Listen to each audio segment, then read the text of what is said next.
Buenas tardes, somos el equipo 6 y estaremos presentando el tema de migración de México hacia los Estados Unidos de 1884 a 2014 en la era bipolar.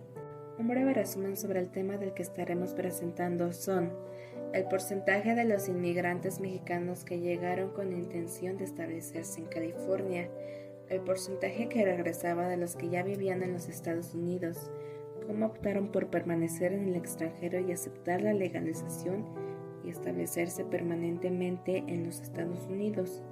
Aunque algunos querían regresar, les fue imposible debido a las condiciones económicas de México en ese entonces, el número de inmigrantes legales y el número de migración indocumentada bruta. Los 4 hitos más importantes y la puerta que abrió hacia la legalización.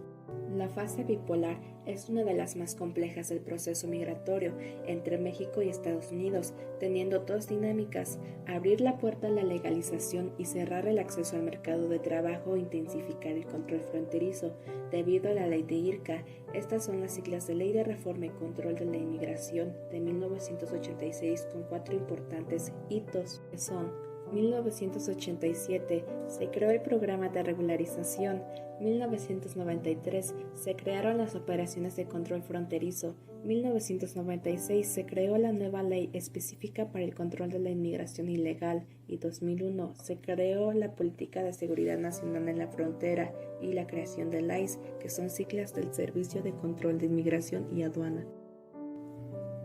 La aprobación de la Ley de Reforma Migratoria marcó el comienzo de una nueva era en la historia de la migración. Además de la migración femenina y urbana, se sumaron las comunidades indígenas a las corrientes migratorias, reforzando el establecimiento permanente. No es un dato nuevo que las comunidades indígenas tienen un porcentaje de calidad de vida menor que el de una persona promedio o estándar del país. Es por esto que esta comunidad se ve en la necesidad de buscar soluciones para poder mejorar.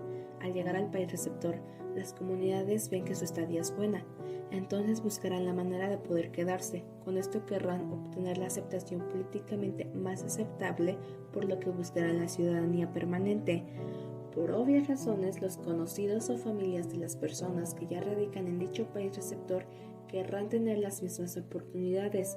Esto traerá una sobrepoblación de inmigrantes, en las que habrá una sobreexplotación de recursos naturales y la economía no abastecerá a todas las personas del país. Esto traerá un descontento en la sociedad que es originaria. Esto conllevará a que interfiera la política migratoria, es decir, el gobierno buscará la forma de entablar un diálogo con el país de origen de los migrantes para tener una solución. Sin embargo, no en todos los casos funciona, por lo que la policía migratoria se ubica en las fronteras con el objetivo de deportar a las personas que intenten entrar de manera ilegal. Ahora veamos cómo influye la migración desde la perspectiva de los países desarrollados. Para ello, se dio paso a la producción flexible, la subcontratación y el flujo continuo de mercancía y exportación a una escala global. A pesar de las modificaciones a las leyes de inmigración y de nacionalidad de los Estados Unidos, las cuales estaban destinadas a restringir la inmigración mexicana en 1964, 1976, 1978 y 1980, el número de inmigrantes legales aumentó de 38,000 personas en 1964 a 67,000 personas en 1986, así como la migración indocumentada bruta creció de 87,000 a 3,8 millones de personas de entradas al año. California se convertiría en el principal destino de los migrantes mexicanos en Estados Unidos en ese entonces. Es importante mencionar que el 62% de los mexicanos con visa querían instalarse en California y el 60% de los migrantes indocumentados se concentraban en este estado. Es decir, California se volvería la sede más poblada de Estados Unidos, ocasionando que entrara en una crisis. Esto no tardó en extenderse por todo el país, ocasionando cambios legislativos, es decir, cambios que un legislador plantea hacer a los proyectos de ley o decreto que se discuten en cuanto a los migrantes, aunque se creía que el gobierno estadounidense aún tenía el control de la situación, había perdido el control de sus fronteras.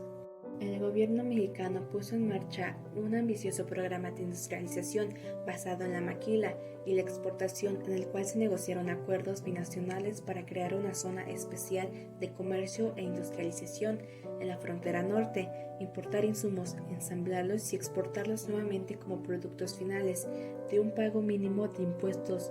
Maquila este se convirtió en el modelo industrial dominante en la frontera norte, provocando caos urbano, rápido crecimiento económico, mínima institucionalidad, carencia generalizada de servicios, migración interna y derrame salarial.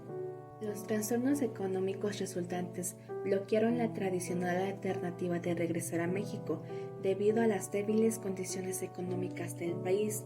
Optaron por permanecer en el extranjero, aceptar la legalización que se les ofrecía y establecerse de forma permanente en los Estados Unidos.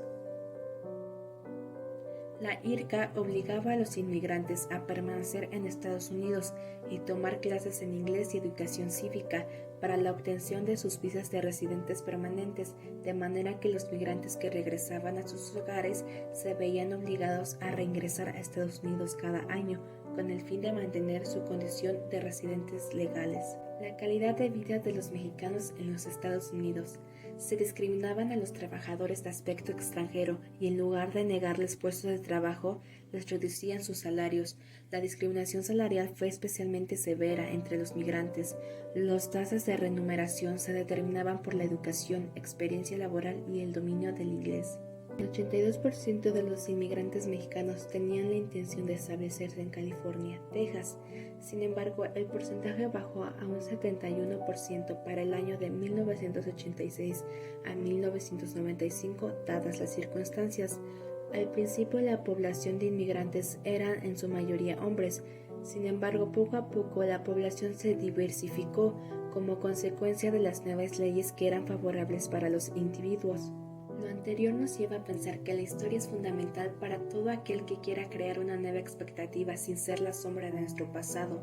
Es por esto que al adentrarnos a la lectura de la historia mínima de la migración de México hacia Estados Unidos, nos damos cuenta de todo lo que han tenido que pasar los mexicanos que se vieron obligados a dejar nuestro país, teniendo que superar un sinfín de obstáculos de acoso. Es por ello que se hace la invitación de ponernos en el lugar de las personas que no ven otra salida para su vida que tener que emigrar a un país desconocido.